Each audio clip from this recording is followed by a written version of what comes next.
Muito boa noite, amigos, companheiros que nos acompanham através desses meios virtuais. Estamos mais uma vez aqui para nos brindarmos, né, com esses momentos sublimes que as palestras que são realizadas neste horário nos proporcionam. Hoje teremos mais uma vez, nesse mesmo horário, uma palestra, e hoje bastante especial, porque contamos com a colaboração da nossa amiga, da nossa companheira de doutrina, Maíse Braga, que nos traz aí mensagens sublimes, né? Especialmente de Brasília, onde reside e trabalha fazendo a divulgação da doutrina espírita há mais de 40 anos como oradora, principalmente na sua sede, vamos dizer assim, na sua ligação aí de casa espírita, que é a Comunhão Espírita de Brasília. Que ela, então, receba dos nossos corações as boas-vindas e possa nos brindar aí com a palestra desta noite.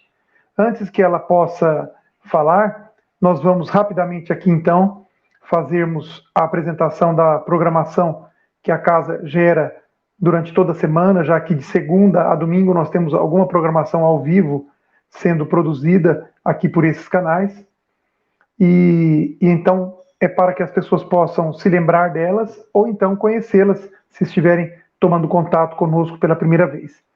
Então nós temos, a partir da segunda-feira, uma atividade chamada Evangelho e Espiritismo, que é realizada com a colaboração da USA Intermunicipal de Jales, onde o Davi e um colaborador nosso, amigo também, de Brasília, que é o Geraldo Campetti, que é vice-presidente da Federação Espírita Brasileira, colabora conosco junto a esta atividade, e ambos recebem sempre um convidado, e eles fazem, então, a leitura e o comentário com a participação do público também, sempre de um capítulo de O Evangelho segundo o Espiritismo. Na terça-feira, nós temos uma atividade chamada Saber e Sentir, que é realizada das 7h30 às 8h, com o Davi, onde ele nos traz um estudo e depois um momento de meditação. Desculpem, não me lembro se falei o horário da atividade da segunda-feira, mas ela começa também às 7h30 e vai até às 8h30, todas as segundas-feiras. Depois, na quarta-feira, nós temos a fluidoterapia, ou atividade assistencial espiritual da casa, realizada nos mesmos moldes e no mesmo horário onde era realizado presencialmente na casa.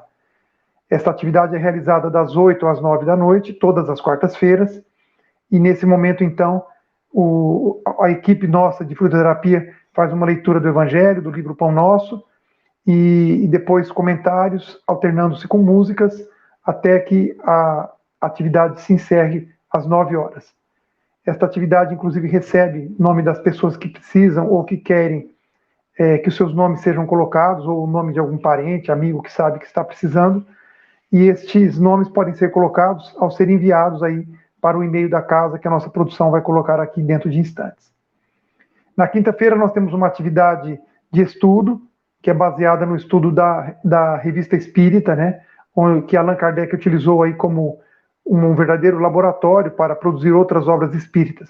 Esta atividade ela é realizada todas as quintas, das 7h30 às 8h, sobre a coordenação do Luiz, e sempre algum convidado que ele recebe também para auxiliá-lo aí nos comentários, todas as quintas-feiras. Na sexta-feira nós temos uma atividade bastante agradável de ser acompanhada, dirigida pelo Marco Antônio, também no mesmo horário, das 7h30 às 8h, 8 e pouco, onde ele utiliza, então, contos, né, histórias espíritas, especialmente retiradas das obras de Chico Xavier, e aí, então, ele, além de ler e contar a história da sua forma, ele faz com ela os comentários aí dentro da parte doutrinária do Espiritismo relacionado com o conto que ele nos traz. Então, todas as sextas-feiras, a atividade chama-se Contos Espíritas. Depois, no sábado, nós temos uma atividade que já era produzida antes dessa interrupção nossa da atividade presencial aí por causa da pandemia, que é o Espírito em Foco. Ela é realizada todos os sábados, das 9 às 10 da manhã. É um estudo profundo de psicologia à luz do Espiritismo, onde o Davi, então, fica por 1h utilizando uma obra de Joana de Ângeles, que são obras realmente de cunho bastante psicológico, e ele, então, nos comenta e nos traduz aí o entendimento segundo o Espiritismo da obra de Joana de Ângeles. Então, todos os sábados, das 9 às 10 da manhã. No domingo, nós temos a Mocidade Espírita Ivan de Albuquerque, que é estendida, então, aos jovens a partir de 13 anos de idade, todos os domingos, das 10 às 11 da manhã, ficando aí o convite para que os jovens que quiserem, então, participar, enviem seus nomes para o e-mail da casa que nós sempre apresentamos aqui, para que a produção e aqueles que coordenam essa atividade possam enviar o link instantes antes do início da atividade da mocidade. E no domingo à noite, esta atividade que agora iniciamos, que é a palestra pública, no mesmo horário em que era realizada presencialmente na casa. Então eu farei rapidamente, então, uma prece inicial para conectarmos os dois momentos, e depois a nossa querida amiga Maíse fica, então, com a palestra desta noite. Elevemos, então, o nosso pensamento a Deus, o nosso Criador, a Jesus, o nosso Mestre, rogando, então, a Ele que nos envolva a todos nesse instante, para que possamos aproveitar este momento sublime, onde, com certeza, Senhor, serão colocadas as orientações à luz do Espiritismo, das tuas ideias, da boa nova que o Senhor nos trouxe com a sua presença na Terra. Que o Senhor, mais uma vez, nos abençoe e nos auxilie, então, nesta compreensão. Sê conosco, Senhor, hoje e por todo sempre. Que assim seja. Queridos amigos de Jales, saudades, pelo menos de minha parte. Feliz por podermos trocar algumas ideias em tempos difíceis, mas que com certeza, como tantos tempos difíceis, também vão passar. Hoje vamos falar sobre os outros. Os outros, só para dizer o mínimo, no fundo, são os corações que nos cercam, são aqueles que muitas vezes detestamos, são os que amamos, são os degraus do nosso processo evolutivo, enfim, são aqueles sem os quais nós não chegamos a lugar nenhum. No Livro dos Espíritos, na pergunta 630, Kardec diz: como se pode distinguir o bem do mal? E a resposta foi: o bem é tudo que está de acordo com a lei de Deus, e o mal é tudo o que dela se afasta. Assim, fazer o bem é se conformar à lei de Deus. Fazer o mal é infringir essa lei. A pergunta 632 é ainda mais direta. Kardec perguntou: o homem que é sujeito a errar não pode enganar-se na apreciação do bem e do mal e crer que faz o bem quando em realidade está fazendo o mal? E a resposta foi: Jesus vos disse: vede o que quererias que vos fizessem ou não. Tudo se resume nisso. Assim não vos enganareis. É impressionante como nós, ao longo dos milênios, nos enganamos. Jesus vos disse: fazei aquilo que gostarias que vos fizesse. Ou seja, voltamos sempre ao Cristo.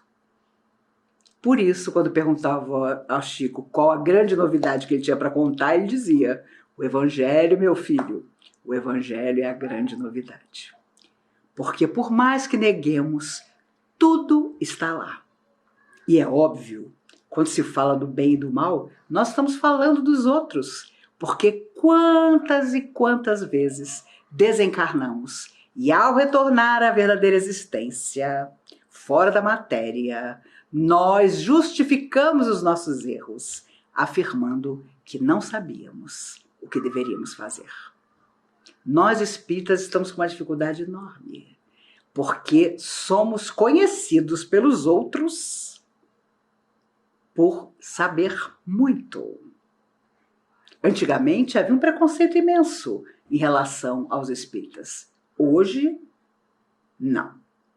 Talvez ainda exista em um ou outro coração, mas confesso a vocês que onde vou, se as pessoas me veem, não há ninguém que não me conte um sonho, um problema, uma história de uma tia, de uma cadeira que se move, de alguém que morreu e que não sai de determinado lugar.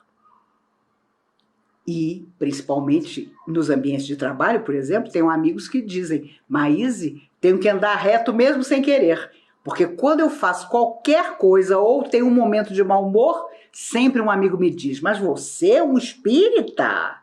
Então ainda ficamos com a fama, ao longo do tempo, criada por nós, de sabermos mais. E por isso, agir de forma mais correta. Ou pelo menos, pretender.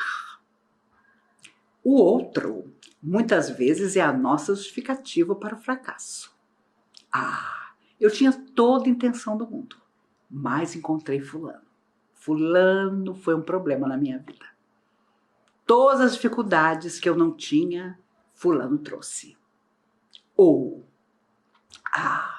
eu era uma pessoa complicada, mas depois que fulano apareceu, depositei toda a minha convicção e a minha esperança nele.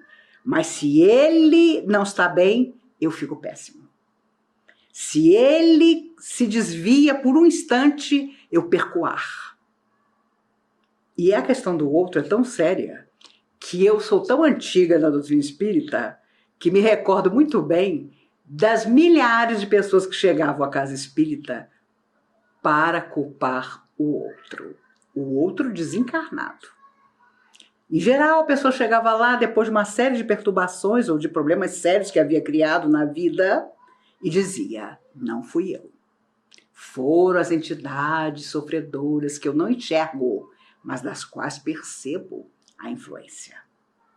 E o mais grave, havia espíritas que diziam que não havia mérito em fazer o bem, porque toda vez que você fazia o bem, na verdade não era você, eram as forças da luz que pegavam você quase à força e te obrigavam a boas realizações, ou seja, de uma forma ou de outra, para o bem ou para o que não era bom, você não tinha responsabilidade nenhuma.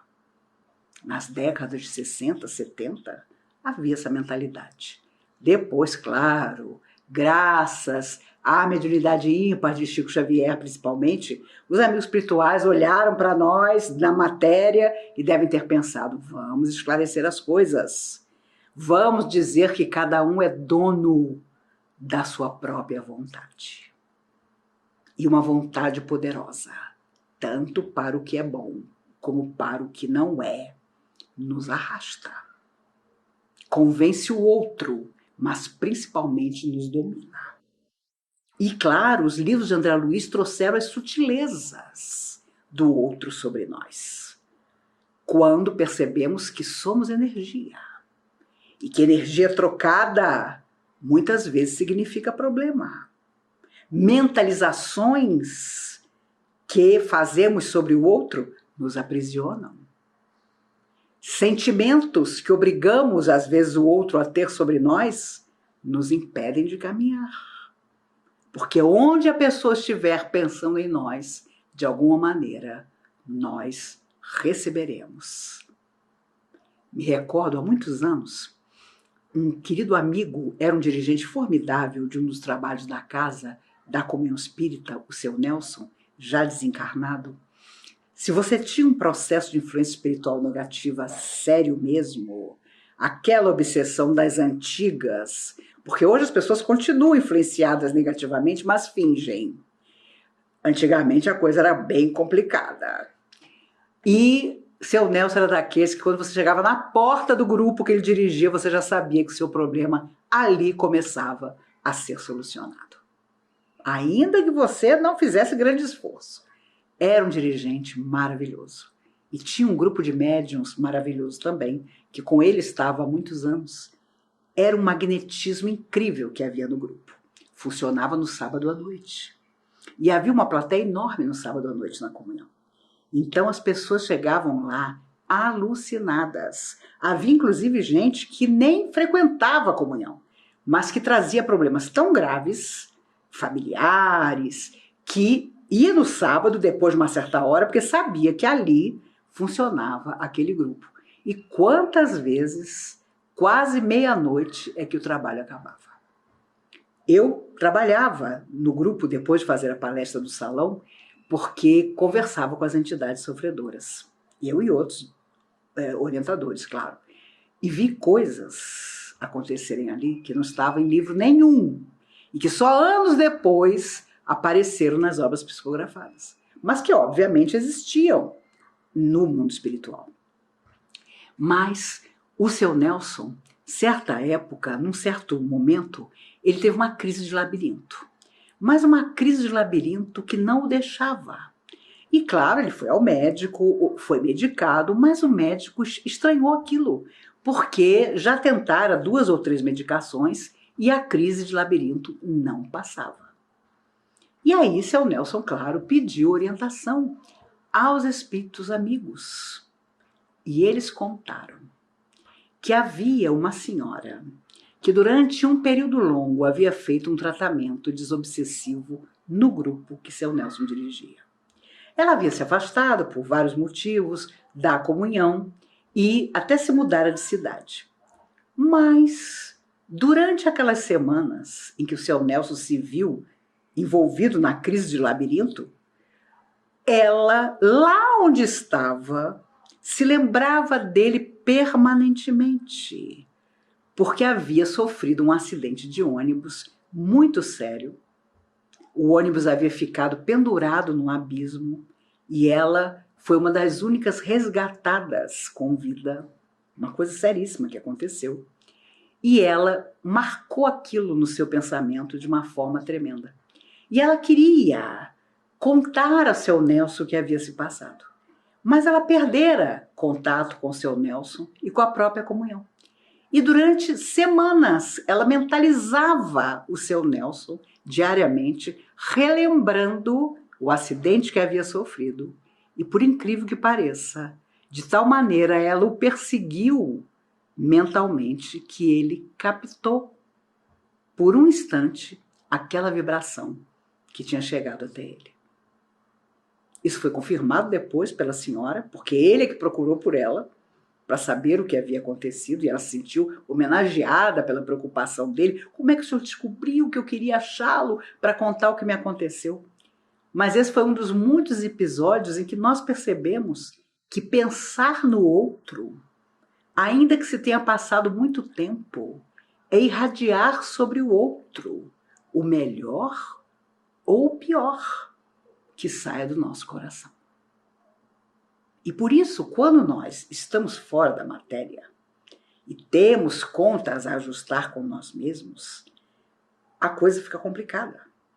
Porque nós temos que reencontrar na pátria dos espíritos aqueles que o nosso remorso anseia por rever, para que nos desculpemos, para que até planejemos um futuro encontro, ou que realmente digamos, olha, agora vamos ver como é que nós podemos nos encontrar, mas em circunstâncias mais felizes, para que sejamos um para o outro, dessa vez, uma corrente positiva, de carinho, de respeito, de abnegação. E não falo só de família, os amigos e até os adversários de ontem, que renteiam conosco em determinada época de nossa vida e que, mesmo em silêncio, nos mentalizam, lembram de nós. Então, isso de deixar uma boa lembrança parece tolice, mas é uma lição de vida e uma questão de saúde mental e física, porque o que nasce de nossa mente nos afeta profundamente.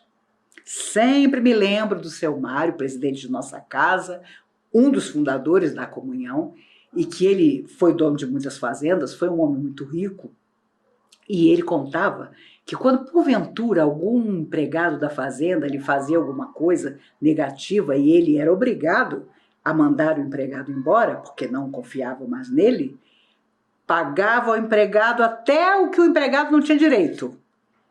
e principalmente se despedia do empregado pessoalmente, ia com ele até a porteira, agradecendo por tudo que o empregado, ao longo do tempo, ainda que fosse um tempo breve, havia feito por ele. Não deixava a pessoa ir embora guardando qualquer resquício de problema ou de má lembrança. Havia aprendido isso com os espíritos amigos. Então, quando nós pensamos no outro, estamos pensando sempre naquele que está conosco ali no dia a dia, aquele que nosso coração escolheu. Mas nem sempre é assim. Por isso, há pessoas que nós nem vemos de uma vida para outra, mas onde quer que estão, nunca se esqueceram de nós. Quando é uma coisa boa, quando é uma boa lembrança, que bom. Chegamos talvez a sentir o perfume da lembrança dessa pessoa que nos mentaliza positivamente. Eu confesso a vocês que de vez em quando, nas minhas preces, eu digo, meu Deus, onde quer que estejam as pessoas a quem eu fiz mal algum dia, que eu não tenha reencontrado, que elas me tenham perdoado. É importante pensar sobre isso. Porque às vezes nunca mais nos encontramos. Ficamos muitas vidas sem nos rever. Mas lá no inconsciente, a pessoa não se esqueceu. E é por isso que nas horas de sono, a prece na hora de dormir é fundamental. Porque fora da matéria, às vezes as pessoas se procuram e se acham. A não ser que você tenha se transformado em um ser de luz, aquele a quem você feriu te encontra. Ainda que você esteja no Ártico, em outro continente, se houver ainda na sua alma o negativo que um dia uniu você a essa pessoa, ela vai te achar. O que impede isso? A nossa renovação real e principalmente o bem que nós fazemos, ainda que não seja a ela diretamente. Mas se ela nos mentalizar ou nos procurar e nos encontrar diferente, ou seja, melhores, então esse laço estará desfeito. E haverá o respeito. Porque é óbvio que quando você usa, por exemplo, a palavra em outras vidas de forma negativa e passa a usá-la de forma positiva, quando as pessoas te reencontram, elas estranham. Ou então não acreditam. Ué, mas como? Eu não confio nessa pessoa, porque alguma coisa me diz que ela não falava assim. Que em outra vida ela me enganou. Ela não agia dessa maneira. Então são aquelas pessoas que a gente mal conhece e não simpatiza, ou não simpatizam conosco, não tem confiança em nós. E quando nós atravessamos momentos de perturbação, vocês sabem como é. Você pode estar na melhor intenção. Você diz uma frase, a pessoa está aqui do seu lado. A frase sai da sua boca de um jeito e a pessoa do seu lado escuta de outro jeito. Quando existe perturbação espiritual, isso acontece. E aí, silêncio. É quando temos que nos prevenir. E a grande prevenção é, sem dúvida, fazer o bem. Eu fico imaginando como Jesus terá lidado com os 12 que o seguiam. Porque, embora fossem homens todos rudes e tivessem cada um a sua história não tão diferente um do outro, eram almas diversas, tinham energias diversas. E ele conhecia cada um intensamente. Tanto que era Judas que administrava o dinheiro do grupo. Jesus nunca se enganou com ninguém.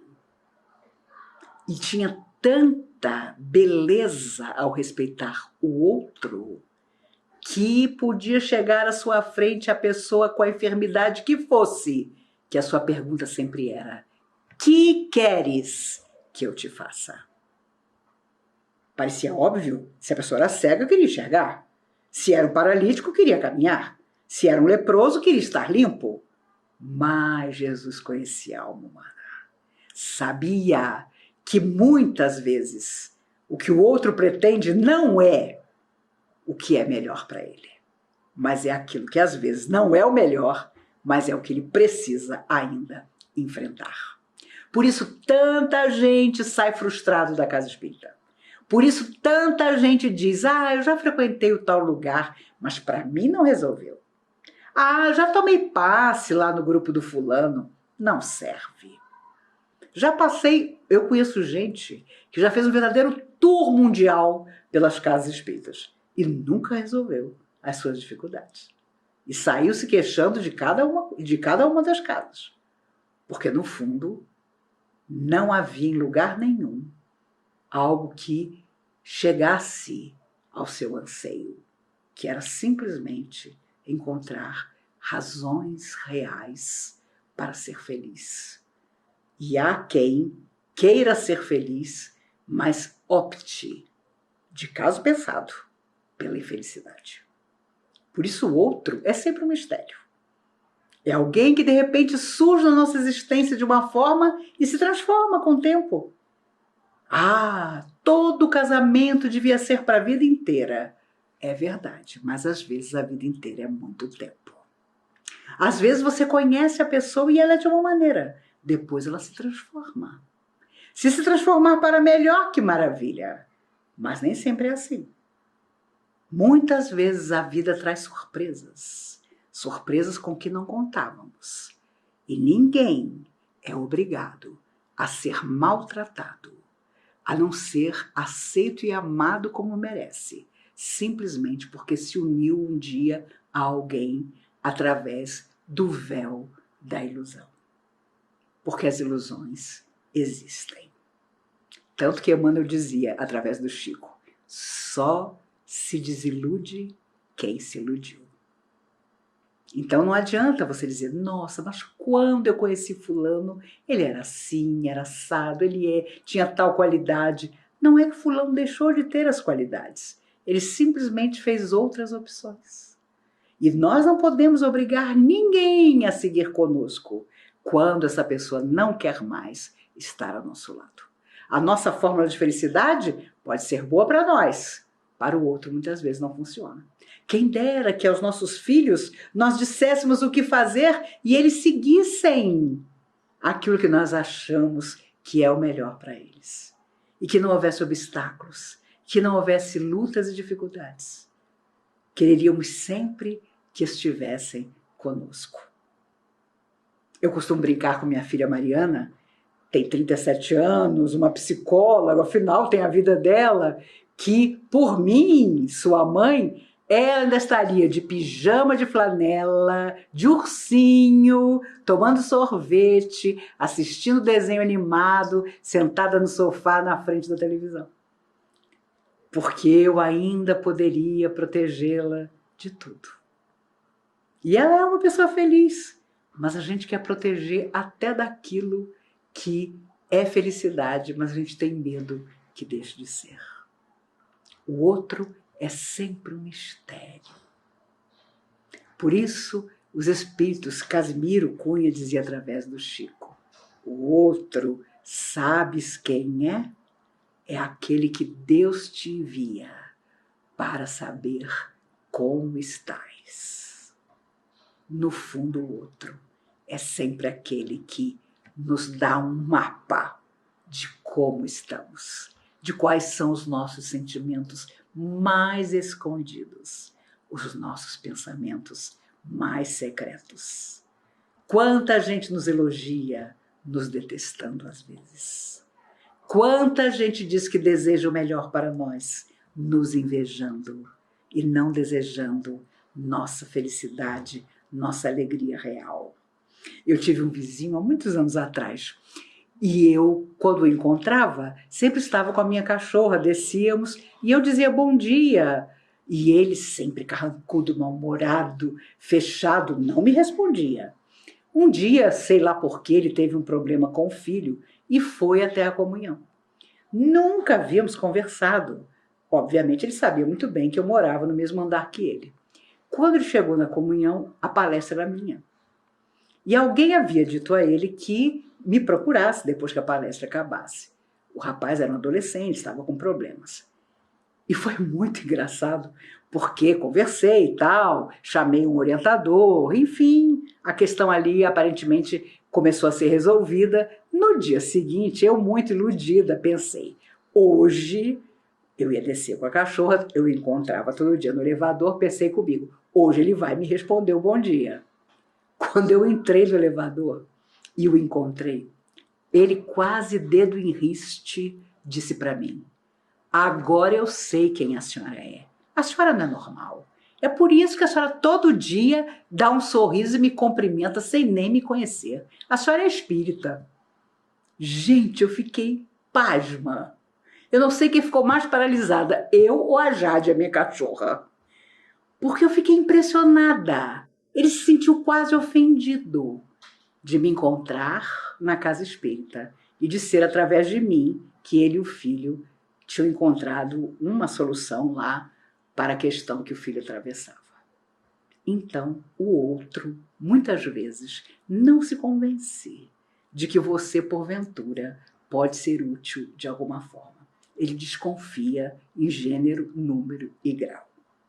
Se Jesus pensasse assim, não teria vindo à Terra, porque é óbvio que para ele não foi surpresa a forma como os homens o receberam e quiseram se livrar dele. Quando nós queremos nos livrar do outro, há uma fórmula infalível. Somos sempre os incompreendidos. Somos sempre as vítimas. Somos sempre aqueles que tentamos tudo, mas fulano não nos entendeu. Quando alguém nos conta o mesmo problema por 3 vezes, Emmanuel dizia que o problema não é mais da pessoa, passa a ser nosso. Porque nós estamos ouvindo a mesma situação, não estamos encontrando como ajudar e a pessoa se acostuma até a contar as mesmas coisas. Porque o cantinho de não resolver nunca nada é muito confortável, mas não cabe mais para nós. Nós não nos dizemos enamorados dessa doutrina da imortalidade da alma, da reencarnação. Voltaremos tantas vezes quantas forem necessárias para sair da morte, porque da vida jamais vamos sair.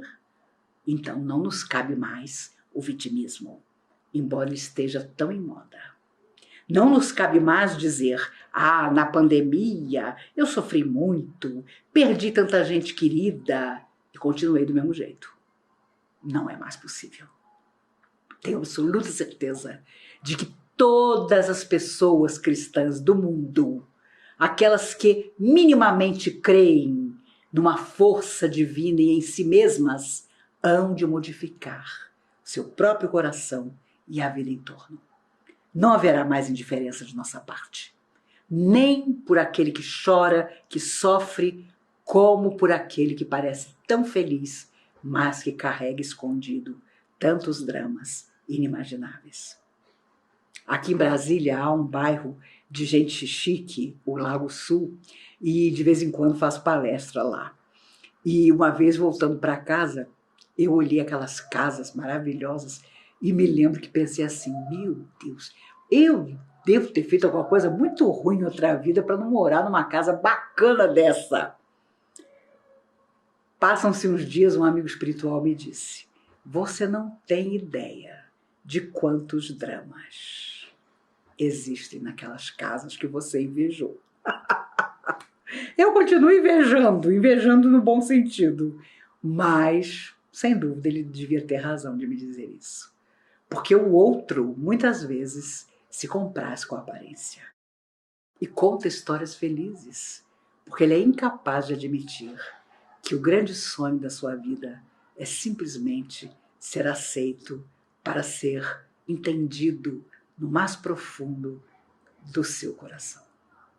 E é isso que nós temos que fazer, ainda que nós mesmos não consigamos ninguém que faça por nós. Porque, sem dúvida, da última vida para cá, nós temos um aprendizado, uma ferramenta, que é esse instrumento maravilhoso, que é o conhecimento. O conhecimento de quantas oportunidades a vida nos dá de modificar o nosso destino. Mas nosso destino está sempre muito atrelado ao destino dos outros.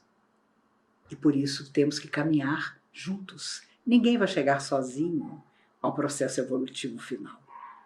Que adiantará estarmos caminhando para a perfeição sem os nossos amados, sem aqueles que se tornaram nossos amados? E como nós, com a evolução, vamos amar a todos, enquanto todos nós não formos felizes, sempre haverá a oportunidade de buscar alguém em quem não havíamos pensado.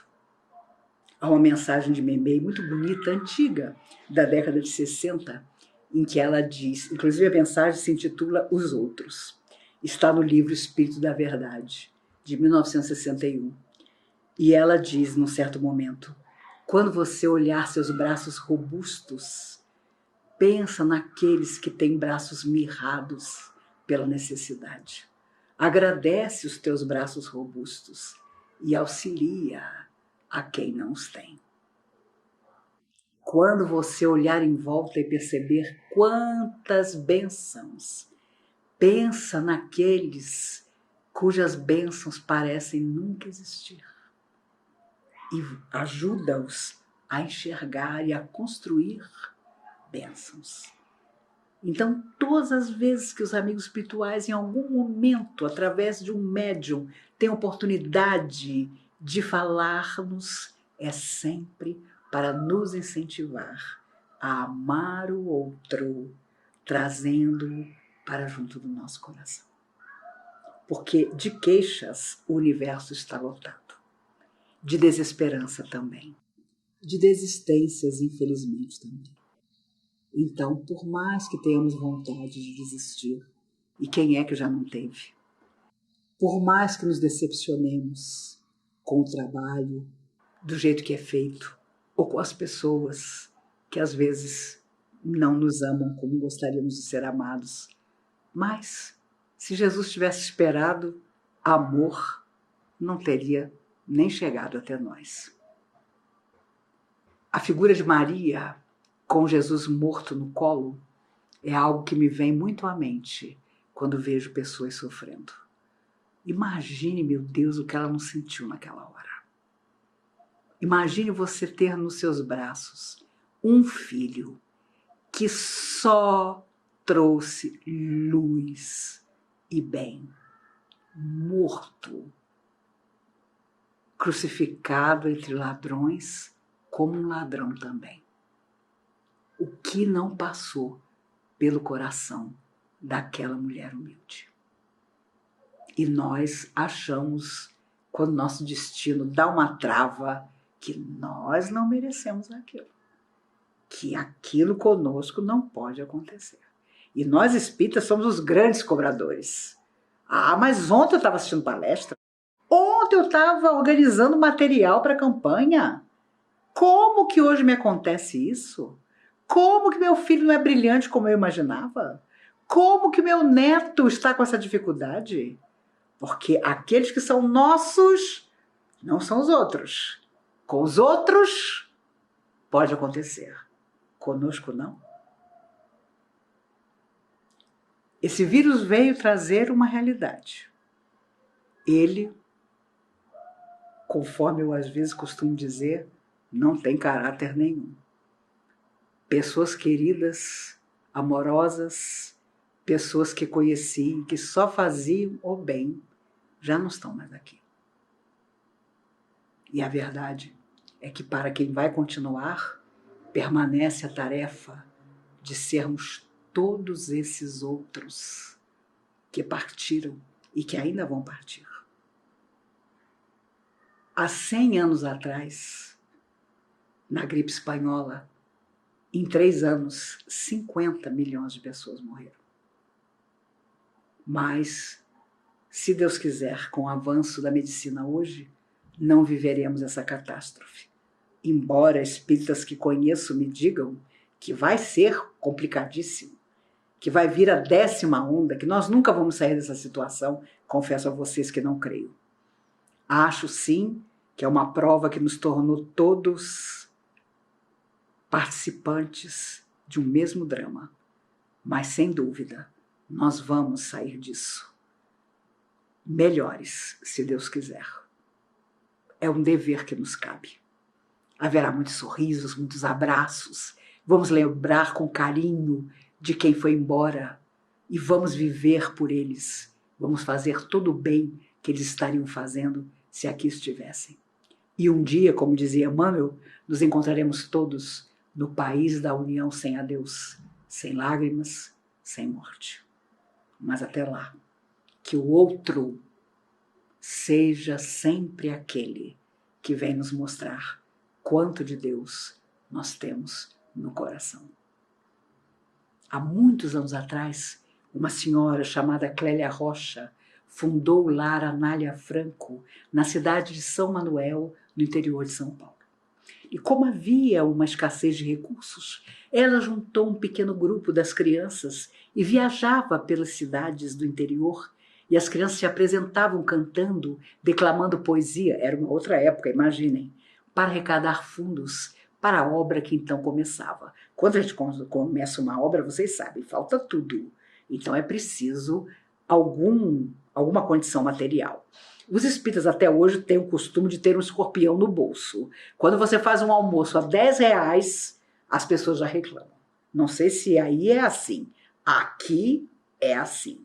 É complicado. Mas ela então viajava pelas pequenas cidades. Isso há muitos e muitos anos.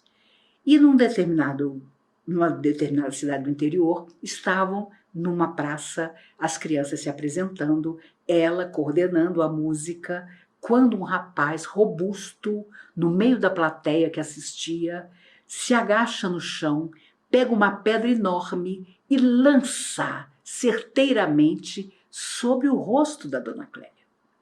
Imediatamente verteu sangue, porque foi acima do seu olho que a pedra a atingiu. Parou tudo. Era uma cidade pequena, foi um escândalo. O rapaz dá-se pressa em correr. E ela então, junto às crianças, os amigos espíritas que haviam recebido a ela e as crianças, se apressam a levá-la a uma casa onde ela podia fazer um curativo. Bom, ela resolve ficar mais alguns dias, porque é convidada a repetir a manifestação infantil para arrecadar um pouco mais. Passam-se uns 5 dias, uma senhora muito bem trajada à procura, chorando desesperada. O filho estava à morte. Tinha adquirido, meu Deus, já não me recordo mais o que era, mas era uma doença rápida e mortal. E ele então ela estava desesperada, porque ninguém podia socorrê-lo. Haviam dito a ela, peça a dona Clélia uma oração, que ela faça um círculo de orações, com certeza seu filho vai ter algum benefício. E aquela senhora distinta então pede a dona Clélia que a acompanhasse até a casa onde o rapaz ardia em febre. Meningite, acabei de me lembrar. O rapaz tinha meningite, imagine, isso na década de 50. E ela então vai. Quando ela entra no quarto do rapaz, ela imediatamente o reconhece. Era o rapaz que havia lançado a pedra sobre ela. Sem uma palavra, sorridente, o rapaz delirava em febre, estava inconsciente. Ela faz a oração. E diariamente, no mesmo horário, ela ia visitar o rapaz. Ela estende a estada dela na cidade por 1 semana. E por um milagre que os médicos não souberam explicar, o rapaz fica curado. Claro, assim que ele melhora, a mãe vai buscar a dona Clélia. Eu quero apresentar a você, meu filho, a pessoa que eu tenho certeza foi quem trouxe a cura para a nossa casa. E para a vergonha do rapaz, ele vê entrar aquela senhora em quem ele havia lançado a pedra. Ele cai em pranto, segura as suas mãos, a beija e diz, a senhora me perdoa? E ela, meu filho, Deus te abençoe, não há o que perdoar. Nem preciso dizer a vocês que ele tornou-se ao longo dos muitos anos um denodado orador espírita e dedicou-se a fazer o bem, sempre em lembrança daquele perdão que havia tido. Naquele momento em que ela entrou no quarto e o viu quase morto, ela reconheceu o rapaz que a agredira, mas ele era o outro que precisava de ajuda. Ah, meus amigos, como lamentaremos um dia, na verdadeira existência, olhar para trás e ver quantos outros nós não enxergamos, nós não estendemos as mãos, nós não beneficiamos com um instante de silêncio ou uma palavra de carinho. Ainda está em tempo. Vamos correr para fazer todo o bem que pudermos. Esta vida, se Deus quiser, será diferente para todos nós daquelas outras que ficaram para trás, em que o outro nada significava. Maria Dolores, essa alma querida, certamente nas nossas horas difíceis, há de repetir em nossos ouvidos e em nosso coração: uma luz há de vir. Que essa luz venha e que seja trabalho, luz e bênção. Eu tenho certeza absoluta que a próxima vez que nos encontrarmos, eu e todos vocês, amigos queridos, ao nos reencontrarmos, estaremos ainda melhores do que estamos hoje. E quantas alegrias haveremos de contar e de quantas saudades nós vamos falar, mas sempre sabendo que o outro é a carta que estamos endereçando ao futuro, falando de nós e de todo o amor que nós podemos ainda espalhar a todos os que nos buscarem. Que Jesus, o amigo eterno, possa nos guardar hoje e sempre. Que Ele nos abençoe por toda a eternidade.